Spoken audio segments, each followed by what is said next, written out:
আচ্ছা, আমরা যেটা আলোচনা করতেছিলাম সেটা হচ্ছে মৌলিক সংখ্যা। তাহলে মৌলিক সংখ্যার একটা সংজ্ঞা এতক্ষণ আমরা আলোচনা করছিলাম, সেটা হচ্ছে যে সকল সংখ্যা একের চেয়ে বড় হবে এবং ওই সংখ্যাটাকে এক এবং ওই সংখ্যা নিজে ছাড়া অন্য কোনো সংখ্যা দিয়ে ভাগ করা যাবে না, সেটা হচ্ছে মৌলিক সংখ্যা। এই মৌলিক সংখ্যাটা হচ্ছে আহ যদি আমরা একটু হিসাব করি যে কতটা আছে। এক থেকে দশের মধ্যে, এক থেকে দশের মধ্যে হচ্ছে চারটা। এরপর হচ্ছে 11 থেকে 20-এর মধ্যে হচ্ছে চারটা।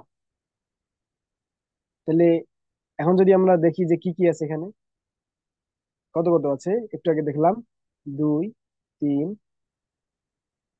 5, 7। এরপরে কত ছিল? 11, 13, 17, 19।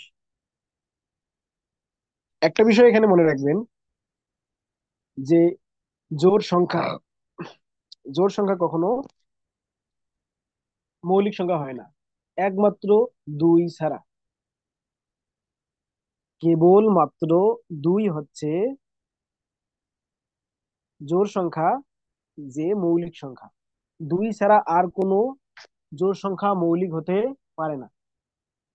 তাহলে একমাত্র জোড় মৌলিক সংখ্যা কোনটি?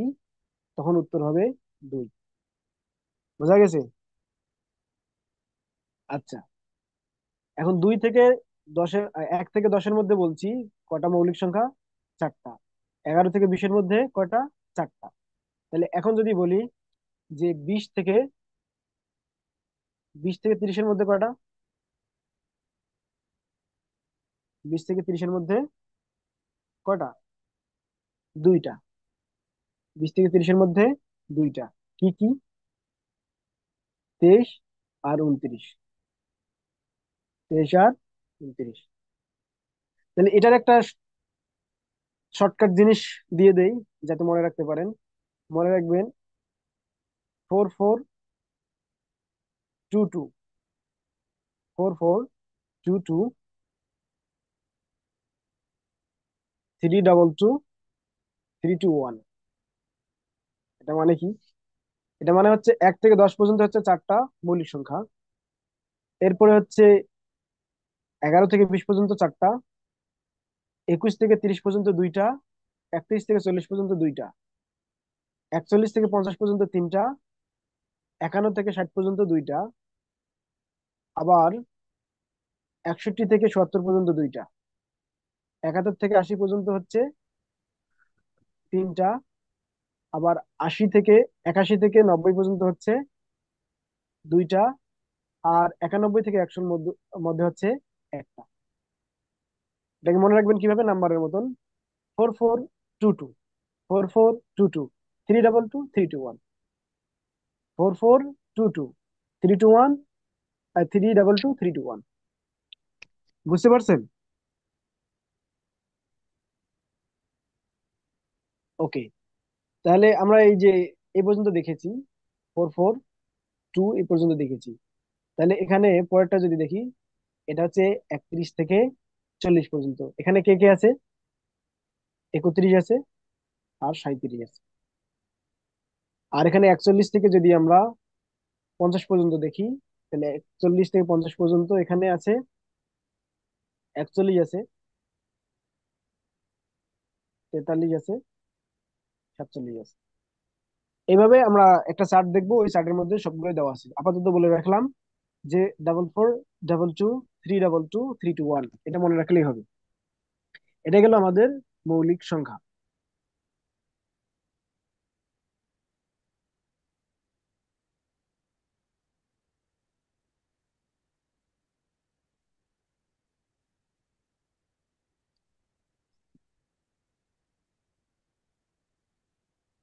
তাহলে এখন এতক্ষণ পর্যন্ত আমরা যা আলোচনা করলাম, সেটাকে যদি আমরা এখন মূলদ অমূলদ দিয়ে টানি, যে এটা আসলে আমাদের কাজ করতেছে কিনা, এটা মূলদ কোনটা অমূলদ এটা আমরা বুঝতে পারতেছি কিনা।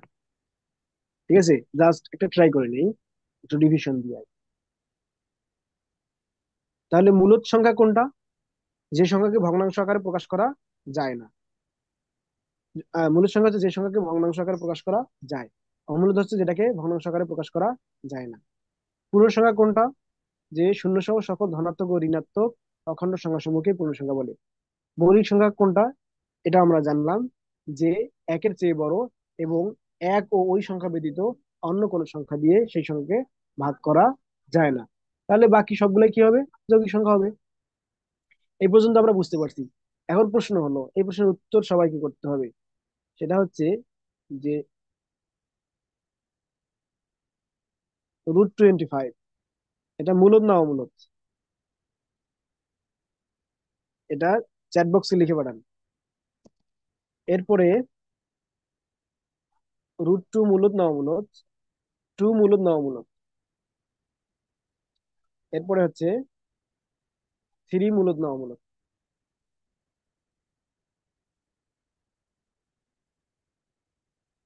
সেই সাথে আরেকটা দিচ্ছি, যে পাই, পাইয়ের মান কত? 3.1416। এটা মূলদ না অমূলদ? এই চারটার উত্তর দাও।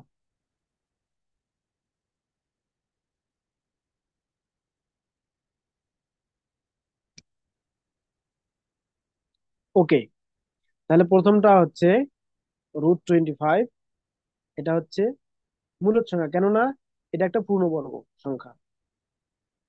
তাহলে একে রুট করলে আমরা কত পাবো? একে রুট করলে আমরা 5 পাবো, এই কারণে এটা হচ্ছে একটা পূর্ণবর্গ সংখ্যা। আর √2 আছে, এই √2 কে যদি আমরা বর্গ করি তাহলে এটা পূর্ণবর্গ নয়। আমার প্রশ্ন আসতে পারে যে আমরা কিভাবে বুঝবো এটা পূর্ণবর্গ আর এটা পূর্ণবর্গ নয়, কোনটা পূর্ণবর্গ আর কোনটা পূর্ণবর্গ নয়? এটা যদি আমরা বুঝতে চাই তাহলে এখানে একটা নামতা দেখি, আমরা এটাকে বর্গের নামতা বলে থাকি আর কি। সেটা হচ্ছে 1 × 1 1, 2 × 2 4, 3 × 3 9, 4 × 4 16, 5 × 5 25। এরপর হচ্ছে 6 × 6 36, 7 × 7 49, 8 × 8 64, 9 × 9 81, 10 × 10 100। তাহলে পূর্ণবর্গ যদি বলা হয়, তাহলে পূর্ণবর্গ কোনটা হবে?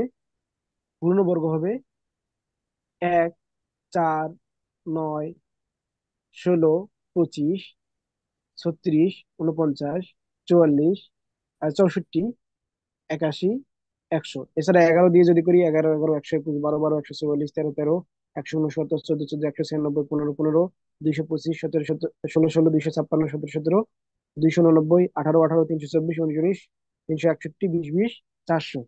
এই যে সংখ্যাগুলো বললাম, এই সংখ্যাগুলো হচ্ছে পূর্ণবর্গ সংখ্যা। এদের মাঝখানে যে সংখ্যাগুলো থাকবে সেগুলো পূর্ণবর্গ নয়। তাহলে এখন যদি বলি, আমি যেটা প্রশ্ন করছিলাম একটু আগে যে প্রশ্ন করা হয়েছে এখানে, যে √25 এটা মূলদ না অমূলদ? তাহলে √25 একটা মূলদ সংখ্যা, কেননা একে রুট করলে 5 পাওয়া যায়, একটা পূর্ণবর্গ সংখ্যা। কিন্তু √2 পূর্ণবর্গ নয়, কেন? আমরা পূর্ণবর্গ জানি যে এক, একের পরে হচ্ছে সরাসরি 4, তারপরে হচ্ছে 9। তাহলে 1 4 9 এর মাঝখানে যে সংখ্যাগুলো থাকবে এগুলো হবে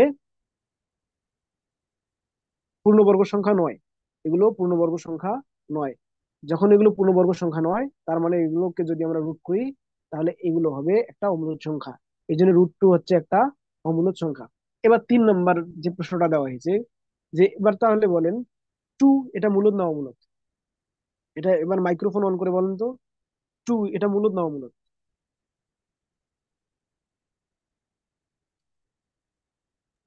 মূলত সংখ্যা। যদি মূলদ সংখ্যা। কেন মূলদ সংখ্যা? এটা একটা পূর্ণ সংখ্যা, এটা একটা পূর্ণ সংখ্যা, এখানে বর্গের কোনো কথা নেই।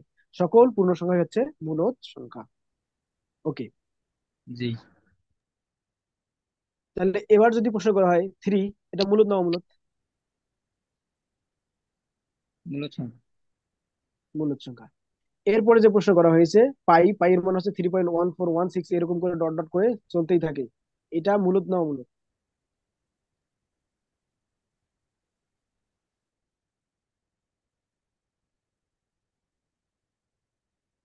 এটা মূলদ না অমূলদ? এটা হবে অমূলদ সংখ্যা। এটা কি হবে? অমূলদ সংখ্যা। এটা বোঝার জন্য আমাদেরকে ভগ্নাংশ সংখ্যা একটু বুঝতে হবে, আমরা এরপরে আলোচনা করব ভগ্নাংশ সংখ্যা। তাহলে আপাতত আমরা এই পর্যন্ত বুঝতে পারছি যে মূলদ সংখ্যা কোনটা, অমূলদ সংখ্যা কোনটা, পূর্ণবর্গ সংখ্যা কোনটা, মৌলিক সংখ্যা কোনটা। তাহলে এখন আমরা আলোচনা করব যে কোনটি হচ্ছে ভগ্নাংশ সংখ্যা। ভগ্নাংশ সংখ্যা নিয়ে আমরা একটু আলোচনা করব।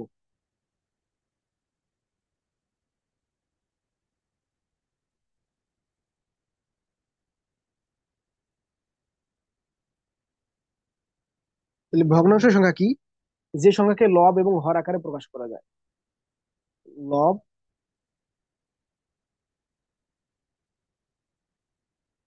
লব এবং হর আকারে যে সংখ্যাকে প্রকাশ করা যায় সেটা হচ্ছে ভগ্নাংশ সংখ্যা। তাহলে এই যে ভগ্নাংশ সংখ্যাটা আছে, এই ভগ্নাংশ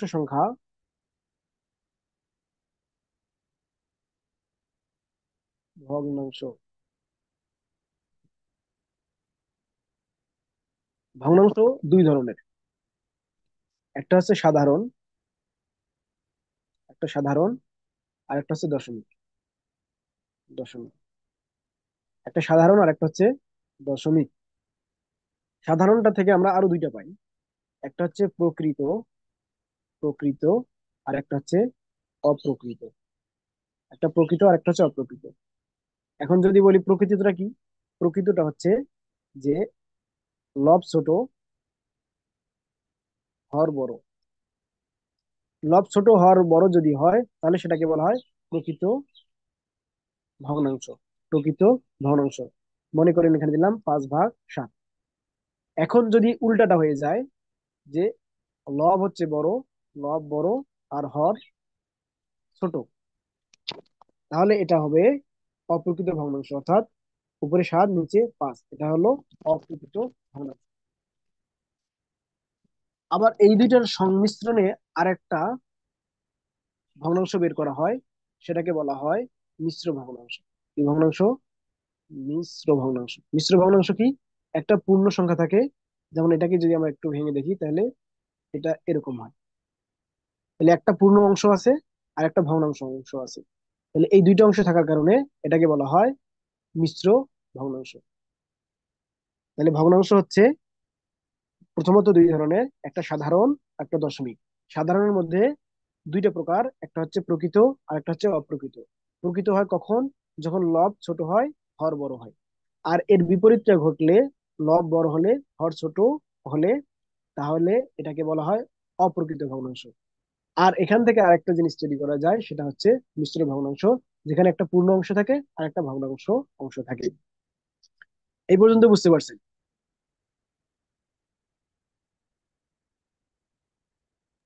জি, বোঝা গেছে।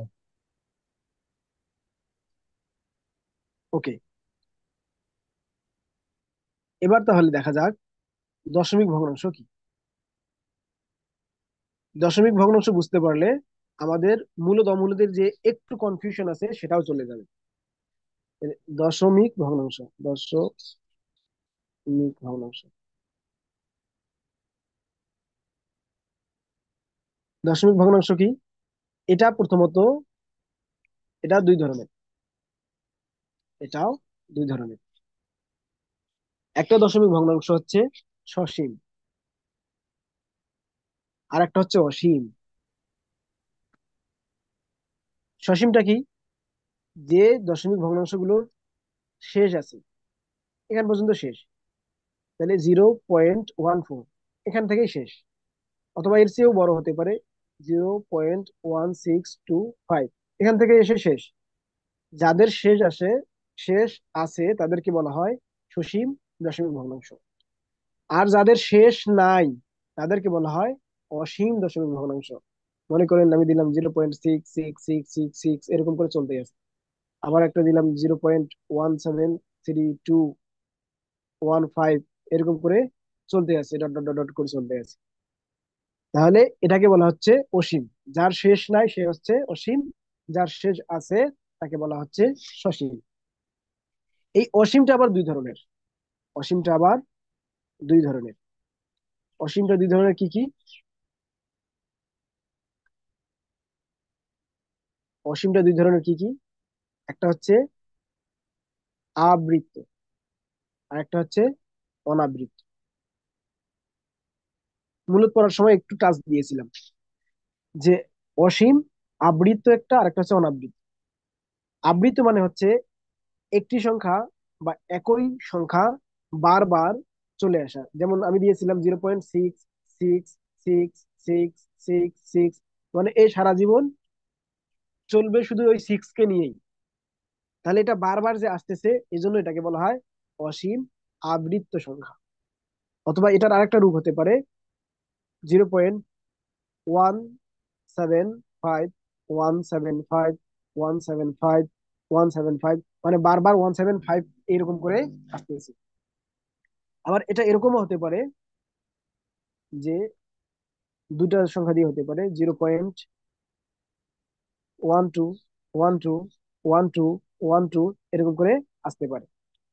তাহলে একই সংখ্যা বারবার রিপিটেশন হচ্ছে না? এই রিপিটেশন হওয়ার কারণে এটাকে বলা হয় অসীম আবৃত সংখ্যা। অসীম আবৃত সংখ্যা। এটাকে লেখার জন্য আরেকটা টেকনিক ফলো করা হয়, সেটা হচ্ছে এই 0 পয়েন্ট দেওয়ার পর বা দশমিক দেওয়ার পর যে সংখ্যাটা বারবার আবৃত হয় বা যে সংখ্যাগুলো বারবার আবৃত হয় তাদের উপর একটা ফোঁটা দিতে হয়। এটাকে বলা হয় পৌনঃপুনিক। তাহলে সিক্স বারবার আবৃত হচ্ছে, এটার উপর একটা ফোঁটা দিলাম, এটাকে বলা হয় পৌনঃপুনিক। এটাকে কি বলা হয়? পৌনঃপুনিক।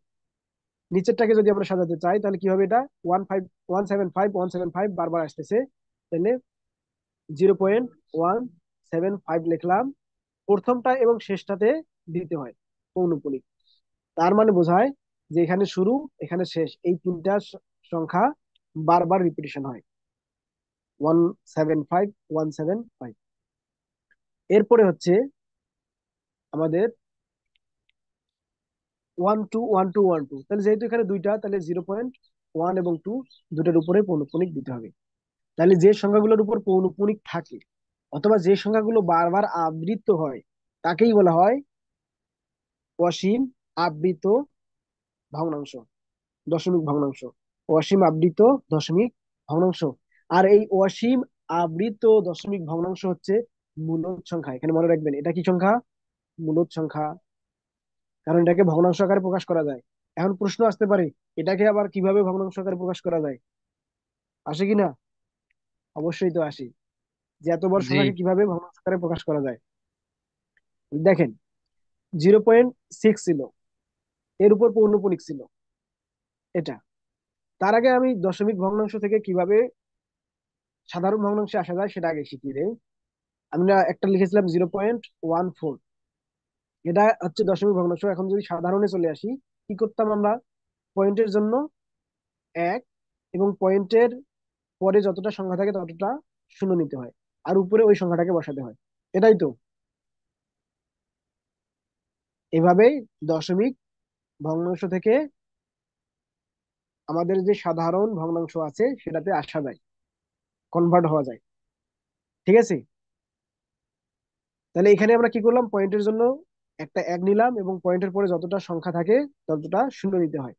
ভাগ করলে আমাদের আবার এটাই চলে আসবে। অথবা আমাদের যদি এখানে থাকতো 0.5, তাহলে এটাকে কি করতাম আমরা? যে পয়েন্টের জন্য ওয়ান এবং পয়েন্টের পরে একটা শূন্য আছে, একটা সংখ্যা আছে, এই জন্য একটা শূন্য, আর উপরে 5। তাহলে এটা পদ্ধতি হচ্ছে কিসের? এই পদ্ধতিটা হচ্ছে দশমিক ভগ্নাংশ থেকে সাধারণ দশমিক যে ভগ্নাংশগুলো বা সসীম দশমিক ভগ্নাংশ, সসীম দশমিক ভগ্নাংশ থেকে সাধারণ ভগ্নাংশে রূপান্তর হওয়ার পদ্ধতি। কিন্তু এখানে কি আছে? এখানে আছে পৌনঃপুনিক। এই জন্য এখানে কি করতে হবে? এখানকার পদ্ধতি হচ্ছে যে আমরা পয়েন্টের জন্য আর এক নিব না, আমরা কি করব? আমরা পৌনঃপুনিকের জন্য একটা সংখ্যা ব্যবহার করব, সেটা হচ্ছে 9। পৌনঃপুনিকের জন্য ব্যবহার করব কত? 9। আর উপরে যে সংখ্যা থাকবে সেই সংখ্যাটা। তাহলে 6 ভাগ 9। তাহলে এটা ট্রাই করতে পারেন যে 6 ভাগ 9 করলে বারবার 6 চলে আসে কিনা। দেখি, 6কে ভাগ করি 9 দিয়ে, প্রমাণ করে দেখি একটু। তাহলে 6কে ভাগ করা যাচ্ছে? যাচ্ছে না। এই জন্য আমরা পয়েন্ট নিলাম। তাহলে এখানে শূন্য চলে আসলো। তাহলে 6 লং কত? 54। তাহলে 54 নিলাম, বিয়োগ করলে কত হয়? 6। তাহলে আবার 6কে ভাগ করতে হবে, তাহলে কত আসবে? শূন্য জি, নিলাম। বারবার আছে। আবার 6 লং 54। বুঝতে পারছেন কিনা? জি, বোঝা গেছে। ওকে। তাহলে এটা গেল, আমি একটা সংখ্যা দেখালাম। এখন যদি অনেকগুলো সংখ্যা থাকে, এখানে যে 0.157, এটা দিয়ে দেখি। তাহলে 0.175, 0.175। তাহলে প্রথমটা এবং শেষেরটাই পৌনঃপুনিক ছিল। তাহলে এখন আমরা কি করব? এখন আমরা এটাকে দশ আহ, লব এবং হরে নিয়ে আসার জন্য দশমিক ভগ্নাংশ থেকে কি করব? এই যে যতটা সংখ্যার উপর পৌনঃপুনিক থাকবে ততটা 9 দিতে হবে। কটা সংখ্যার উপর পৌনঃপুনিক আছে? 3টা। প্রথমটা এবং শেষেরটাই আছে, তার মানে মাঝেরটা তো আছে। 3টা। এখন 3টে দেওয়ার পর উপরে যে সংখ্যাটা আছে সেই সংখ্যাটা লিখতে হবে। শেষ। এখন আর একটা ক্যাটাগরি হতে পারে। সেই ক্যাটাগরিটা কিরকম? সেই ক্যাটাগরিটা হচ্ছে যে থাকতে পারে 1, 2.5, 5, 2। এখানে 5 না দিয়ে আমি এখানে একটু ইয়া করে দেই। 5, 2, 2, 2। তার মানে পৌনঃপুনিক হচ্ছে আমার 2 এর উপরে। পৌনঃপুনিক হচ্ছে 2 এর উপরে, এটাকে কেটে দেই।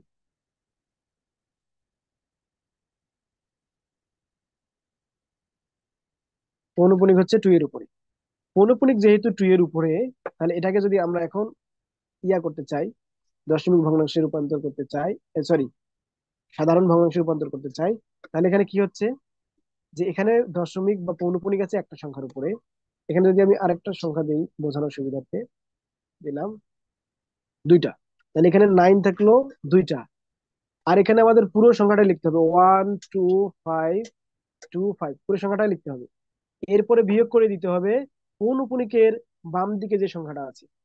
পৌনঃপুনিকের বাম দিকে কি আছে? 1, 2, 5। তাহলে 1, 2, 5, এটা পুরোটাকে কি করে দিতে হবে? বিয়োগ করে দিতে হবে। বিয়োগ করে দেওয়ার পর যে সংখ্যাটা আসবে সেটাই হচ্ছে আমাদের মূলত এই প্রকৃত ভগ্নাংশ আর কি, সাধারণ ভগ্নাংশ। প্রকৃত সাধারণ ভগ্নাংশ, বা প্রকৃতও আসতে পারে, আবার মিশ্র ইয়াও আসতে পারে, অপ্রকৃত আসতে পারে। তাহলে এই পর্যন্ত বুঝতে পারছেন? না জি, এটা আবার বোঝা বোঝাতে গেছে। হবে? ওকে। বোঝা গেছে। বুঝালে ভালো হয়। আচ্ছা, আরেকবার দেখাচ্ছি। যে 0.15 পৌনঃপুনিক, এটা বুঝতে পারছেন যে এখানে দুটো পৌনঃপুনিক আছে, এজন্য দুটো 9, উপরে 15। এখানে সমস্যা জি, নেই। এখন সমস্যা হচ্ছে 1.025, এরপরে 2, 5, 2, 5 চলতে আছে। তারপরে এই সংখ্যাটাকে আমরা কি লিখি? 1.02 এবং 5 এর উপর পৌনঃপুনিক দিলাম। তো এটাকে যদি আমরা এখন ভগ্নাংশ আকারে প্রকাশ করতে চাই, তাহলে কি হবে? আমরা দুইটা পৌনঃপুনিকের জন্য দুইটা 9 নিলাম। দুইটা নাই। এরপরে এই পুরো সংখ্যাটাই লিখতে হবে, পুরো সংখ্যাটাই। ওয়ান, জি, 0 পয়েন্ট সারা, 2, 5। তারপর এরপরে -10। পৌনঃপুনিকের, হ্যাঁ, পৌনঃপুনিকের বাম দিকে যে সংখ্যা থাকবে সেটাকে বিয়োগ করে দিতে হবে। এটাই হচ্ছে কাজ। জি, বুঝতে পারছি। ওকে। জি। তাহলে এটাকেই বলা হয় দশমিক, অসীম আবৃত দশমিক ভগ্নাংশ। আর অনাবৃতটা কি? অনাবৃতটা হচ্ছে যার শেষ হবে না, যার শেষ হবে না। সংখ্যা উল্টা পাল্টা করে আসবে। হ্যাঁ, সিরিয়াল ঠিক থাকবে না এবং শেষও হবে না, সিরিয়ালটা ঠিক থাকবে না। যেমন √3 এর মানটা যদি, √2 এর যদি মানটা দেখেন, 1.4142 এরকম করে চলতেই থাকে, কোনো মিল নাই। √3 এর যদি মান দেখেন, √3 এর মান 1.732 এরকম করে ডট ডট করে চলতেই থাকে। তাহলে এ কারণে এটা হচ্ছে অসীম অনাবৃত দশমিক ভগ্নাংশ। মনে রাখবেন, একমাত্র অমূলদ সংখ্যা, একমাত্র অমূলদ সংখ্যা হচ্ছে, অমূলদ সংখ্যা হচ্ছে এই অসীম অনাবৃত সংখ্যা। এই অসীম অনাবৃত সংখ্যা হচ্ছে একমাত্র অমূলদ অমূলক সংখ্যা। সংখ্যা। তাহলে অমূলদ সংখ্যা বুঝতে গেলে শুধু দুই জায়গায় খুঁজবেন। একটা হচ্ছে এটা কি অসীম অনাবৃত, এটা কি অসীম অনাবৃত, নাকি এটা পূর্ণবর্গ নয়। এই একটা জায়গায় বা এই দুইটা জায়গায় যদি ফোকাস করা যায়, তাহলে কোনটা অমূলদ আর কোনটা মূলদ, এটা একবারে পার্থক্য বুঝতে পারবেন। যদি আমরা একটু প্রশ্ন সলভে চলে যাই, প্রশ্ন সলভে গেলে একটু বুঝতে পারবেন। দেখি প্রশ্ন সলভে যাই। মানে আমাদের স্ক্রিনে কিছু দাগ এসে আছে।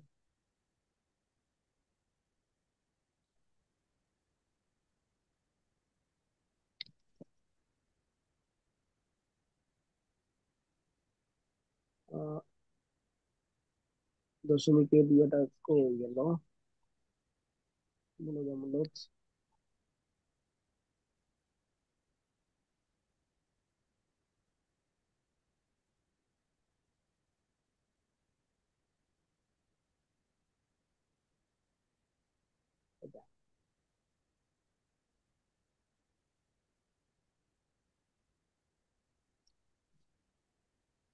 দেখা যাচ্ছে।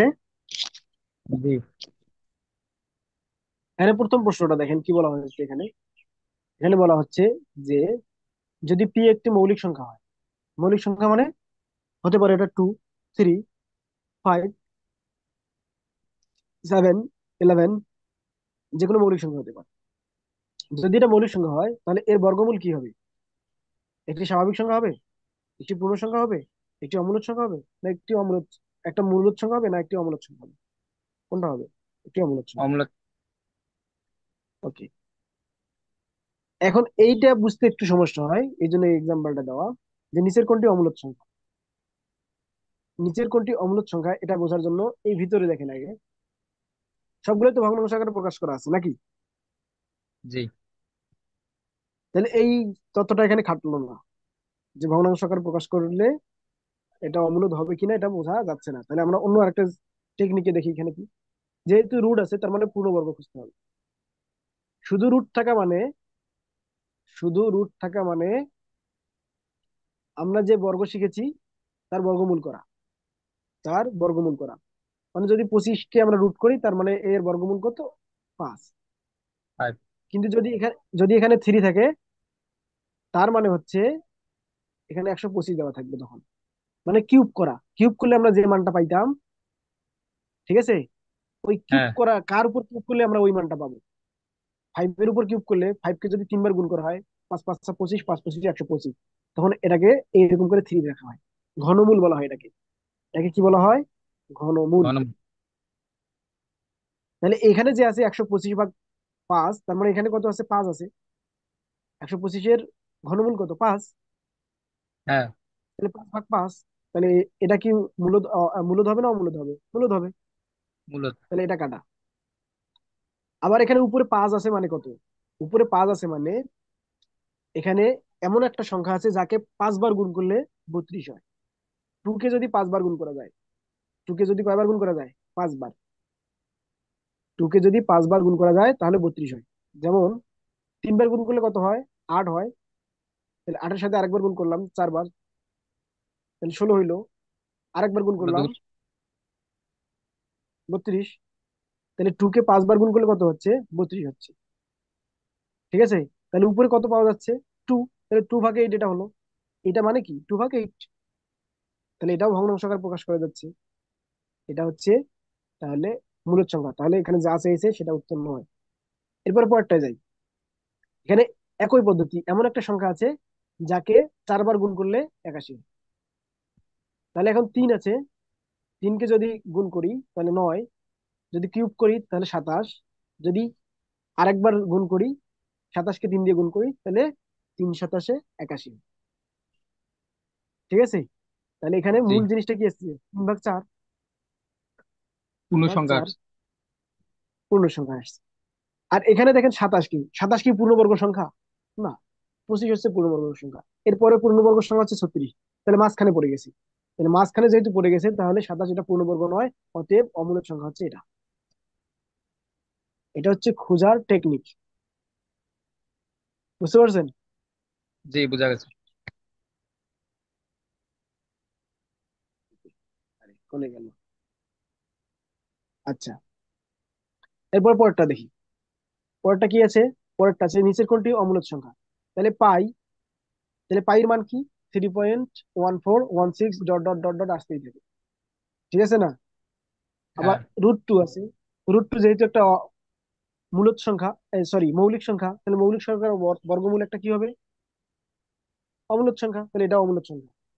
তাহলে আবার 11 হচ্ছে একটা মৌলিক সংখ্যা, মৌলিক সংখ্যার বর্গমূল একটা অমূলদ সংখ্যা। তাহলে এখানে উত্তর কোনটা? সবগুলো। ঠিক আছে। হ্যাঁ, ওকে, এটাই দেখেন, 7√3 আছে। সংখ্যাটি কোন ধরনের সংখ্যা? এটা কি জটিল সংখ্যা, মূলদ সংখ্যা, অমূলদ সংখ্যা, বাস্তব সংখ্যা?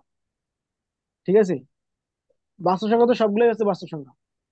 ঠিক আছে, তাহলে এখানে মূলত প্রশ্নটা এখানে ভুল করছে আর কি। ঠিক আছে, দিতে হইতো জটিল, মূলদ, অমূলদ, বা অন্য কোনো সংখ্যা দিতে হইতো। তাহলে এটা মূলত হচ্ছে অমূলদ সংখ্যা। কেন? এখানে √3 আছে। √3 হচ্ছে একটা মৌলিক সংখ্যা, মৌলিক সংখ্যার বর্গমূল একটা অমূলদ সংখ্যা। শেষ। এখন এখানে হচ্ছে 289 এর বর্গমূল নিচের কোনটি নয়? এইটা হচ্ছে গুরুত্বপূর্ণ, এখানে একটা টেকনিক খাটাইছি। 289 মানে কত? 17 কে যদি স্কোয়ার করা হয় তখন হয়ে যায় 289। 17কে বর্গ করলে হয়ে যায় 289। তার মানে এটাকে যদি আমরা রুট করি, তার মানে কিন্তু 17। আবার হ্যাঁ, বুঝুন, 289 উপর রুট করা মানে কিন্তু 17। এখন এর জায়গায় এটা বাদ দিয়ে এখন মনে করেন 17 দেওয়া হলো, তাহলে 17 এর বর্গমূল কত? 17 যেহেতু একটা মৌলিক সংখ্যা, তাহলে এটা একটা অমূলদ সংখ্যা হবে না? হ্যাঁ, অমূলত। কিন্তু প্রথমেই যদি কেউ দেখতো, দেখে কি মনে করতো এখানে, যে 289 সাথে 17 গুণ করলে 289 হয়, এটা একটা মূলদ সংখ্যা বলে দিত।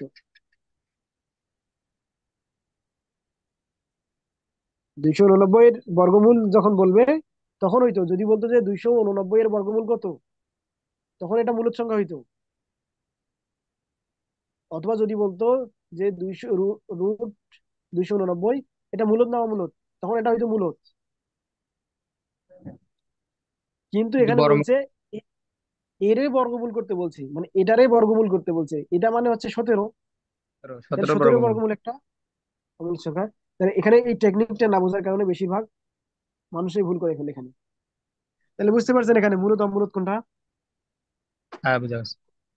ওকে, তাহলে আমাদের আর কি কি টপিক আছে দেখি একটু।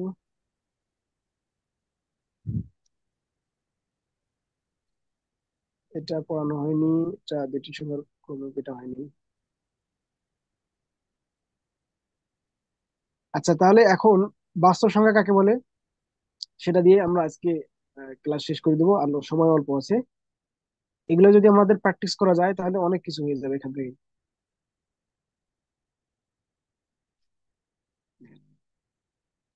এই যে আমি শুরুতে বলছিলাম যে বাস্তব সংখ্যা, বাস্তব সংখ্যা হচ্ছে রিয়াল নাম্বার। কি নাম্বার? Real number. এখন শুরুগুলো ফিনিশিং আসতেছে, এবার বুঝতে পারবেন পুরোটাই। এই বাস্তব সংখ্যাকে আর দ্বারা প্রকাশ করা হয়। বাস্তব সংখ্যাকে কি দ্বারা প্রকাশ করা হয়? আর দ্বারা প্রকাশ করা হয়। আরেকটা হচ্ছে স্বাভাবিক সংখ্যা, স্বাভাবিক, স্বাভাবিক সংখ্যা বা ন্যাচারাল নাম্বার, ন্যাচারাল নাম্বার। এটাকে আবার ক্রমিক নাম্বারও বলা হয়, ক্রমিক নাম্বারও বলা হয়, ক্রমিক নাম্বার। এগুলো কোনগুলা? এগুলো হচ্ছে 1 2 3 4, এই যে সিরিয়াল নাম্বারটা আছে, এটাকে স্বাভাবিক সংখ্যা বলা হয়। এই স্বাভাবিক সংখ্যাকে আবার এন দ্বারা প্রকাশ করা হয়। কি দ্বারা প্রকাশ করা হয়? এন দ্বারা প্রকাশ করা হয়। এগুলো আসে। যে বাস্তব সংখ্যাকে কি দ্বারা প্রকাশ করা হয়, স্বাভাবিক সংখ্যাকে কি দ্বারা প্রকাশ করা হয়। এরপরে আরেকটা হচ্ছে পূর্ণ সংখ্যা। পূর্ণ সংখ্যাকে জেড দ্বারা প্রকাশ করা হয়। পূর্ণ সংখ্যাকে জেড দ্বারা প্রকাশ করা হয়। কি দ্বারা? এই জেড লিখলে তো সমস্যা। ওকে, জেড দ্বারা প্রকাশ করা হয়, পূর্ণ সংখ্যাকে জেড দ্বারা প্রকাশ করা হয়। আচ্ছা, এই পর্যন্ত আমরা বুঝলাম। এখন যদি আমরা ফিনিশিংটা নিই, যে মূলদ সংখ্যা কাকে বলে, এই যে বাস্তব সংখ্যা কাকে বলে, সকল মূলত অমূলদ সংখ্যাকে বাস্তব সংখ্যা বলে। এখন কি আমরা জানি না মূলদ সংখ্যা কাকে বলে? আমরা কি জানি না অমূলদ সংখ্যা কাকে বলে? আবার মূলদ সংখ্যা কাকে বলে? যে সংখ্যাকে ভগ্নাংশ আকারে প্রকাশ করা যায় এবং যে সকল সংখ্যা পূর্ণবর্গ সংখ্যা এবং যে সকল সংখ্যা মৌলিক সংখ্যা, ঠিক আছে, এগুলো সবগুলো হচ্ছে মূলদ সংখ্যা। অমূলদ সংখ্যা কি? অমূলদ সংখ্যা হচ্ছে যে সকল সংখ্যার বর্গমূল একটি অপূর্ণ বর্গ সংখ্যা, আবার যে সকল সংখ্যাকে ভগ্নাংশ আকারে প্রকাশ করা যায় না, এই সকল সংখ্যাই হচ্ছে অমূলদ সংখ্যা। এই পর্যন্ত আমরা বুঝতে পারছি। তাহলে এখান থেকে আমরা আরেকটু প্রশ্ন সলভে যাব। আর 30 সেকেন্ডের মতো সময় আছে, তো আমরা আর প্রশ্ন সলভে যাচ্ছি না। জাস্ট শুধু হিডিংটা এখানে আমি দিব, যে কি কি ভাবে এটা পড়বেন। এই যে আমরা শুরুতেই পড়ছিলাম বাস্তব সংখ্যা, এরপরে পড়বে বাস্তব সংখ্যার মধ্যে মূলদ অমূলদ পূর্ণবর্গ সংখ্যা, এরপরে ভগ্নাংশ সংখ্যা, সাধারণ, প্রকৃত, মিশ্র, দশমিক, সসীম, অসীম, অনাবৃত।